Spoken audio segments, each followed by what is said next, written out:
The following is a production of Learfield Sports.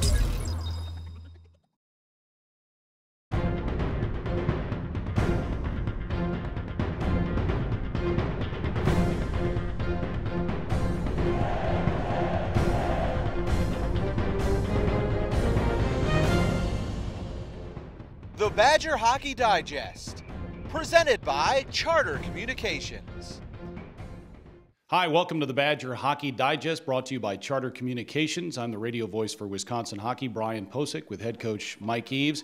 Wisconsin opened the second half of the season by beating our RIT 6-3 and 2-1 on Saturday night. And in the midst of that weekend, a few milestones were set. Justin Schultz scored career point number 100.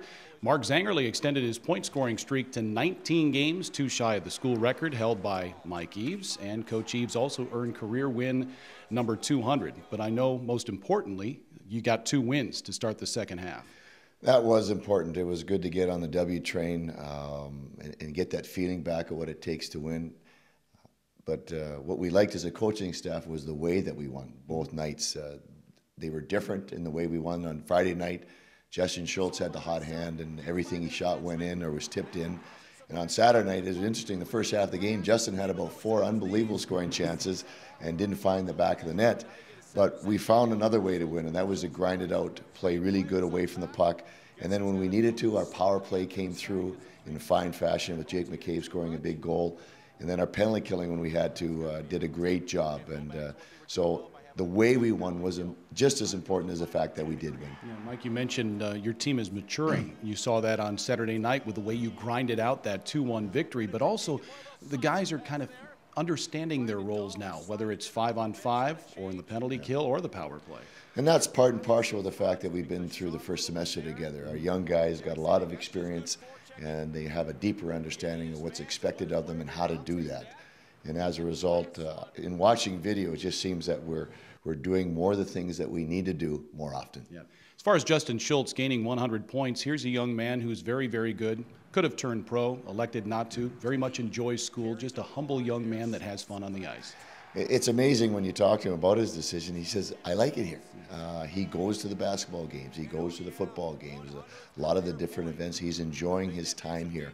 And there are other reasons, him getting bigger and stronger, him getting his 3rd year of university under his belt, so that when he does leave, if he does leave this year, he's closer to graduation. The percentages of his finishing are way higher. So he has made the decision based on a lot of good things that fit who he is. Yeah. Justin is one of the best defensemen that Wisconsin's ever had. That's safe to say, isn't it?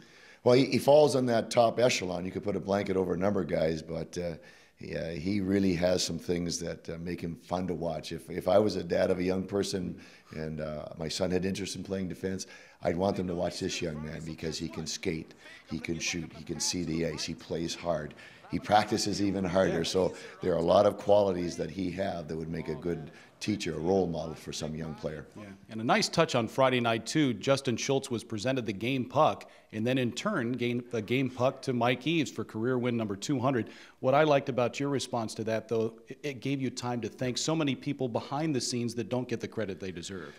And that's the big moment that you have. Is it's just a number, but within that number, it's an opportunity to thank all the great coaches we've had here, all the great players, our staff, support staff has been all the little things that go into it that allow us to do our job.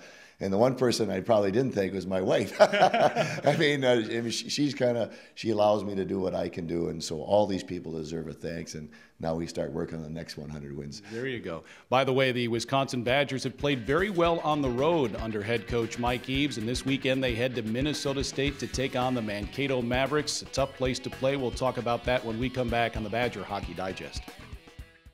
Just in time for the holidays, Charter TV in HD is only $29.99 a month. Enjoy the magic of HD when you let it all in with Charter. Get Charter TV in HD plus a free DVR. Call 1-888-GET-CHARTER or visit charter.com. Wisconsin junior defenseman Justin Schultz and sophomore centerman Mark Zangerly are among 77 college hockey players nominated for the Hobie Baker Award fan vote. As you know, the Hobie is given annually to the best player in the country. 2 years ago, Blake Jeffreyon became the first Badger to win the award. Schultz was a first-team All-American and Hobie Award Top 10 finalist a year ago when he led the nation's defensemen with 18 goals and 47 points. This season, Schultz again tops all defensemen in the land, 11 goals, 32 points. He ranks fourth among all skaters, averaging 1.6 points per game. Mark Zangerly has 8 goals, 31 points this season. His 23 assists share the national lead, and his 1.55 points per game ranks fifth in the country. There are 3 phases to voting for the Hobie Baker Award. The first is fan balloting, which is underway now through March 4th, and you can vote at HobieBakerAward.com. The Wisconsin Badgers back at the 500 mark overall for the first time since November 11th. Now they hit the road to start the second half of the WCHA season in a very difficult building at Minnesota State. Mankato plays very, very hard, but that rink is just a different type of atmosphere, much like a junior hockey rink, as you explained earlier in the week. Junior or even European, they have that song going, lay, ole, ole. They sing it in soccer, and when they score, they sing that song. We definitely don't want to hear that song, but it's a unique building to play in. And it presents itself as a real challenge for our young team. One I'm looking forward to do, see where we are. We haven't won on the road yet. This will be a good test for our young team, and very, very much looking forward to the challenge. Yeah. If you exclude the first year of Mike Eaves' tenure at Wisconsin, the Badgers have a winning record on the road. Is there a key to success on the road more so than at home? Well, I think that it's, number one, you have to play hard, and number two, you have to recognize you can't play a simpler game. You don't have to put on a show. And for the most part, that we've over our career here, we've done that, and we'll need to do that this weekend heading into Mankato. And I know you like to look at things one game at a time. The next 4 games, though, are against teams that are either 11th or 12th place in the WCHA. They have a combined 5 conference wins so far. Still, though, it's a game at a time type mentality, isn't it? Yeah, when you say it like that, Brian, it's like, well, we should win these games. Right. And that's these guys are just like us. They've created goals for themselves in the second half. And this is a fresh start for everybody, and they're going to be all fired up. So we're going to have to go in there and play as well as we did against RT and even better. All right. The Badgers and Minnesota State face off at 7:30 Friday night, 7 o'clock on Saturday night. You can listen to both games on the Badger Radio Network. That's the Badger Hockey Digest, brought to you by Charter Communications.